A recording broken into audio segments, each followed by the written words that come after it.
14 मई 2025 के रोज दाहोद जिला कांग्रेस पार्टी एवं दाहोद जिले के धानपुर एवं देवगढ़ बारिया तहसील के कांग्रेस कार्यकर्ताओं एवं ग्रामीणों ने एक बड़ी संख्या में एक साथ मिलकर नारेबाजी करते हुए दाहोद जिला विकास अधिकारी को रूबरू लिखित में आवेदन पत्र दिया था, जिसमें उन्होंने उल्लेख किया था कि धानपुर व देवगढ़ बारिया में मनरेगा योजना में हजारों करोड़ का कौखान बीजेपी कृषि एवं पंचायत मंत्री बच्चू भाई खाबड़ और उनके बेटों ने कुछ एजेंसियों के साथ मिलकर किया है।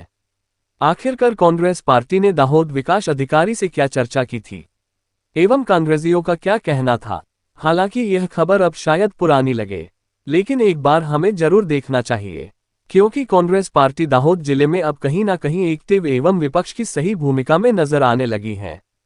तो आइए देखते हैं 14 मई 2025 की इस खबर को विस्तार पूर्वक। અમે તો ખાલી ઉદાહરણ પૂરતું ધાનપુરનું 10-15 ગામનું જ લઈને આવ્યા છે, ખાલી ઉદાહરણ પૂરતું જે અમારા સરપંચ હોય ત્યાંથી અમને માહિતી મળી જાય। પરંતુ જિલ્લાની અંદર સાહેબ તમે એક કમિટીની રચના કરો અને તમે દરેક ગામમાં તપાસ કરાવડાવો કે ખરેખર આ 15 વર્ષ દરમિયાન આ લોકોએ ખરેખર કામ કર્યા છે કે નથી કર્યા સાહેબ। એક તમે એક ટીમ બનાવડાવો અને એ ટીમ દરેક ગામમાં તપાસ કરે, દાહોદ જિલ્લાના દરેક ગામમાં તપાસ કરે એવી અમે તમને વિનંતી કરી સાહેબ, કેમ કે અમે તો ખાલી 10-15 ગામનું ઉદાહરણ જ લઈને જેટલું ખબર છે એટલું લઈને એટલું જ ખાલી તમે તપાસ કરો। અને એની સાથે સાથે સાહેબ એવું કહેવા માંગે કે લોકો પોતાના છોકરાઓને હમણાં ભણાવવા માટે કે એમના ચોપડા લેવા માટે લોનો લે। સામાન્ય લોકોને 500 થી 1000 રૂપિયા મહિને ભરાતા નથી। એ લોકો અમદાવાદ, બરોડા, સુરત કામ પર જાય અને એક બાજુ સાહેબ જો દેવગઢ બારિયાની અંદર આટલા સેંકડો કરોડ રૂપિયા નાખવામાં આવે સાહેબ, એક વિચારવા જેવી બાબત છે। એટલે એનું પણ ઉઘરાણું કાર્ય થશે સાહેબ। આ સામાન્ય જનતાના પૈસા પાછા સરકાર પાસે આવશે કે નહીં એ પણ એક વિષય છે સાહેબ। અને ધાનપુરની અંદર જે એજન્સીઓ દ્વારા અને મંત્રી પુત્રો દ્વારા જે ભ્રષ્ટાચાર થયો એ સાહેબ તપાસ ક્યાં સુધી પહોંચી અને ધાનપુર તાલુકાના અને દેવગઢ બારિયા તાલુકાના જે જમીન માલિકો છે એ પણ સાથે આવ્યા છે કે એમની જમીનની અંદર ચેક ડેમ બોલે છે, ખેતરલિંગ લેવલિંગ બોલે છે, પણ તે સ્થળ પર કામ થયેલું નથી। કુવા બોલે છે। તપાસ ક્યાં સુધી આવી અમારે જાણવું છે। આમાં સામાન્ય પેલા અધિકારીઓને ક્યારે એરેસ્ટ કરે, પણ આ જે એજન્સીઓના માલિકો છે એજન્સીઓને એમને ક્યારે એરેસ્ટ કરશે સાહેબ?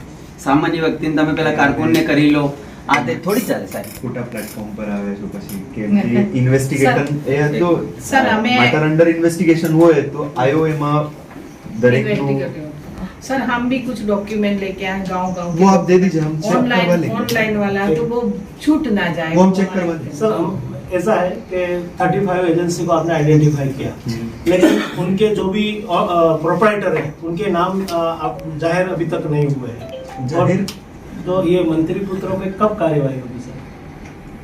वो इन्वेस्टिगेटिंग ऑफिसर करेगा। आप गलत फोरम में क्वेश्चन गलत पूछ रहे हो।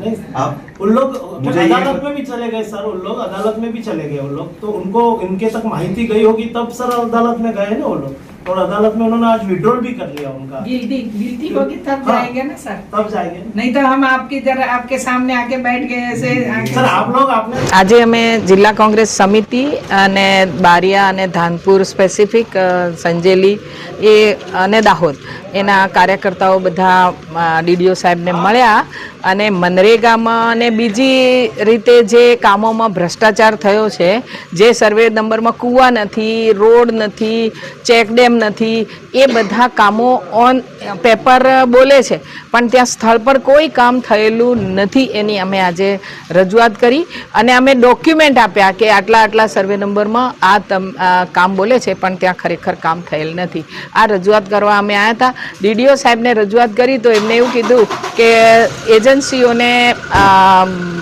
અમે એની સામે એફઆઈઆર કરી છે, પણ અમારી એ પણ માગણી છે કે એ એજન્સીઓ કોની છે, એના માલિકો કોણ છે। પણ અમારા માનવા પ્રમાણે મંત્રીના પુત્રો જવાબદાર છે, મંત્રી ખુદ જવાબદાર છે, પંચાયત મંત્રી છે, એટલે એમના દબાણથી આ અધિકારીઓ પણ પૂરું કરી શકતા ના હોય એવું અમને લાગ્યું, એટલે અમે સીટની માગણી કરી કે ભાઈ એનાથી એ થવું જોઈએ। પણ મને એમ લાગે છે કે આ લોકો ભીનું સંકેલવા માટે ઘણા પ્રયત્ન કર્યા પણ નથી થયું અને એમના આગોતરા એ લોકો ગુનેગાર છે, માટે એ આગોતરા લેવા ગયા. એ ગુનેગાર નહોતા તો સીધા આવીને હાજર થતા. એટલે અમે રજૂઆત તો કરી છે, એમને કીધું છે કે ઇન્વેસ્ટિગેટિંગ ઓફિસર આઈઓને પૂરી તપાસ કરી લેવા દો, પછી આપણે વાત કરીએ. ઇન્વેસ્ટિગેશન ઓફિસર તરફથી પણ અત્યાર સુધી નામો જાહેર કરવામાં નથી આવ્યા, તો શું કારણ હોઈ શકે, કેમ નામ જાહેર?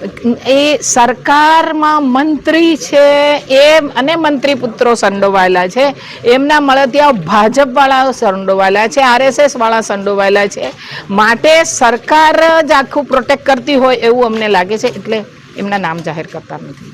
આજે અત્યાર સુધી માત્ર આઉટસોર્સિંગના કર્મચારી મનરેગાના છે, એવા નાના કર્મચારીઓ છે એજન્સી મારફતે પગાર મેળવતા અથવા તો કોન્ટ્રાક્ટ બેઝ પર કામ કરે છે, એવા કર્મચારીઓને ધરપકડ કરવામાં આવી છે.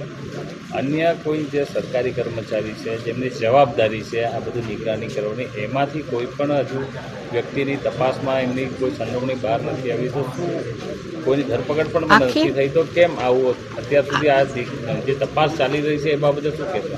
આખી એજન્સી DRDA, TDO, ત્યાંના પેલા કોમ્પ્યુટર ઓપરેટર, આખી સંસ્થા પણ આ નાના માણસો પર ઢોળી અને સરકાર ભીનું સંકેલવા માંગતી હોય એવું અમને લાગી રહ્યું છે. પરંતુ પાપનો ઘડો તો કોક દાડો ફૂટે છે, એ જ રીતે એમના આગોતરા જામીન મંજૂર નથી થયા એટલે એમને પાછા ખેંચવા પડ્યા છે એમની અરજી. તો અમે ઈચ્છીએ છીએ કે ભગવાન એ જે ઇન્વેસ્ટિગેટિંગ ઓફિસર છે એમને સક્ષમ બનાવે, એમને થોડું હિંમત આપે કે જે છે એ બહાર આવે, એવી અમારી માગણી છે. ધાનપુર અને બારિયાનો જ માત્ર અત્યારે ફરિયાદ દાખલ થઈ છે, ઇન્વેસ્ટિગેશન ચાલી રહ્યું છે, તો અન્ય જે તાલુકાઓ જે છે, અન્ય તાલુકાઓ પણ મોટા ગજાના નેતાઓ છે, સાંસદ છે, ધારાસભ્ય છે, અથવા તો જે એમના વિસ્તારમાં પણ આ પ્રકારની કોંગ્રેસ દ્વારા આરોપ લગાવવામાં આવે છે કે આ રીતના ભ્રષ્ટાચાર છે, ત્યાં તપાસ થશે એવી કોઈ માગણી કરી? અમે માગણી કરી સંજેલીમાં, સિંગવડમાં, દાહોદમાં, જે એટલે આખા જિલ્લાની અમે કીધી કે જે કામો ખરેખર સ્થળ પર નથી થયા. કેમ કે સેટેલાઇટમાં તમે જુઓ તો સેટેલાઇટમાં કૂવો હશે તો કૂવો દેખાશે, પણ કૂવો ના હોય અને ઓન પેપર દેખાતો હોય તો એ ખોટું કામ છે, એના પૈસા ખોટા ઉપડી ગયા છે, એવું અમે જાણ કરી છે અને એ ડોક્યુમેન્ટ અમે સાહેબને આપ્યા છે. લોકોને રોજગાર નથી મળતો, લોકો ફક્ત તલાટી પાસે જઈને ઊભા રહે તો બી એમને 5 કિલોમીટરની રેન્જમાં રોજગાર આપવો જોઈએ, તે નથી આપતા. આ લોકો બહુ મોટી ત્યાંથી તલાટી પાસેથી અરજી કરે ને ફરતી DRDAમાં આવે ને ત્યાંથી વર્ક ઓર્ડર આમ મંજૂર થાય ને વર્ક ઓર્ડર ને એવું, પણ ખરેખર તો જરૂરિયાત એવી છે જોબ કાર્ડ ધારક તલાટી પાસે જઈને ઊભો રહે તો એને 100 દિવસની મજદૂરી આપવી પડે. એક અઠવાડિયા 15 દિવસમાં એ ના આપી શકે તો એને બેકારી ભથ્થું 25% મિનિમમ રોજગારનું આપવું પડે, અને 1 મહિના સુધી જો એ જોબ કાર્ડ ધારકને ના આપી શકે મજદૂરી રોજગારી તો એને 50% મિનિમમ વેજનું બેકારી ભથ્થું આપવું પડે. આ કાયદો છે એ કાયદાને ઘોળીને પી જવાનું કામ ભાજપની સરકાર કરી રહી છે, JCBથી કામ કરે છે, ઓન પેપર કામ કરે છે, એ મારો આક્ષેપ છે. ધાનપુર તાલુકા અને દેવગઢ બારિયા તાલુકાના આગેવાનો સાથે મળી જિલ્લા કોંગ્રેસ સમિતિએ ડિસ્ટ્રિક્ટ ડેવલપમેન્ટ ઓફિસરને એટલે કે DDO સાહેબને આવેદનપત્ર આપ્યું અને ધાનપુર તાલુકા, દેવગઢ બારિયા તાલુકા અને સાથે સાથે આખા જિલ્લાની અંદર જે મનરેગાની અંદર હજારો કરોડનો ભ્રષ્ટાચાર થયો છે તો એની અંદર સામાન્ય કર્મચારી 2-4ને એરેસ્ટ કર્યા, પરંતુ મંત્રીપુત્ર બચ્ચુ ખાબડના છોકરાઓને ક્યારે એરેસ્ટ કરશે? બીજી એજન્સીવાળાને ક્યારે એરેસ્ટ કરશે? બીજા અધિકારીઓને ક્યારે એરેસ્ટ કરશે? તલાટીશ્રીઓને ક્યારે એરેસ્ટ કરશે? આ એન્જિનિયરોને ક્યારે એરેસ્ટ કરશે? એક ચર્ચાનો વિષય છે. એ અમને કહેવા આવ્યા હતા અને સાહેબ તમારી તપાસ ક્યાં સુધી પહોંચી એ પણ અમે પૂછવા એમને આવ્યા હતા. એની સાથે સાથે અમે એવું કીધું કે અમે 10-15 ગામોની તપાસ કરી, એની અંદર સર્વે નંબરોની અંદર કોઈ પણ ખેતર લેવલિંગના કામો કરેલા નથી, ચેકડેમના કામો કરેલા નથી, કૂવાના કામો કરેલા નથી, બારોબાર પૈસા ઉપડી ગયેલા છે. તો આવું આખા દાહોદ જિલ્લાની અંદર તમામ ગામોની અંદર તપાસ થાય, 15 વર્ષની અંદર કેટલો ભ્રષ્ટાચાર થયો છે. લગભગ 15 વર્ષની અંદર આ લોકોએ 1500 કરોડથી પણ વધારેનો ભ્રષ્ટાચાર કર્યો એવો અમારો અંદાજ છે.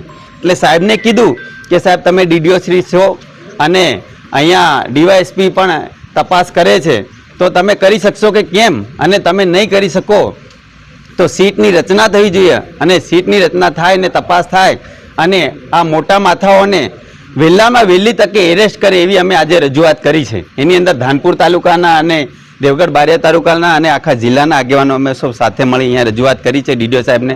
હર્ષદભાઈ નીનામા, દાહોદ જિલ્લા કોંગ્રેસ સમિતિ પ્રમુખ. જે 35 એજન્સીઓ છે 11 કરોડ જેટલા પૈસાને ચૂકવવામાં આવ્યા છે. આ બાબતે અમે ડીડીઓ સાહેબને કીધું કે સાહેબ 35 એજન્સીઓની તમે એફઆઈઆર દાખલ કરી, પણ એ એજન્સીના માલિકોને ક્યારે એરેસ્ટ કરશો?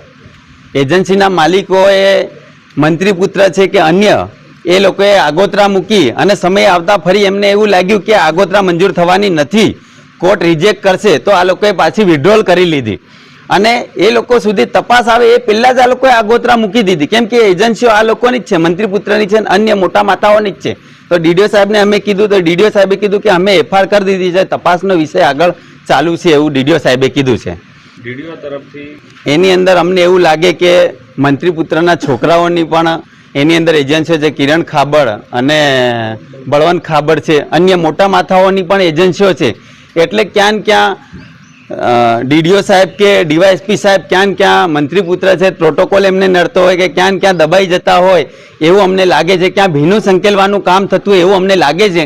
એટલે અમે સૌ સાથે મળીને સાહેબ તમારથી જો તપાસ ના થતી હોય અને ડીવાયએસપી સાહેબને પણ કહીએ કે તમારથી મંત્રી પુત્રને એરેસ્ટ નહીં કરી શકતા હોય તમે, તો સીટની રચના કરો અને સીટ કે વિજિલન્સ આ લોકોને એરેસ્ટ કરશે અને તપાસ થશે એવી અમે રજૂઆત કરી છે. અમે સાહેબને હાલ તો રજૂઆત કરી છે કે સાહેબ આ લોકોના એજન્સીઓના માલિકોના નામ જાહેર કરવામાં આવે, અને નહીં કરવામાં આવે તો અમે આવતા દિવસોમાં સૌ સાથે મળીને ફરી અમે આંદોલન કરશું અને ઉપવાસ આંદોલન પર ઉતરવાનો અમારો વિચાર છે. जैसा कि आपने इस पूरी खबर को विस्तार पूर्वक देखा, इस खबर को देखने के बाद आप क्या कहना चाहते हो जरूर कमेंट्स बॉक्स में लिखकर हमें बताएं. फिलहाल खबरों में अब तक के लिए इतना ही. देखते रहिए आरजे भारत न्यूज 7. यदि अभी तक आपने हमारे चैनल को सब्सक्राइब नहीं किया है तो कृपया हमारे चैनल को सब्सक्राइब कर अपना महत्वपूर्ण सहयोग प्रदान करें ताकि आने वाली खबरें सबसे पहले अब तक पहुंचे. धन्यवाद.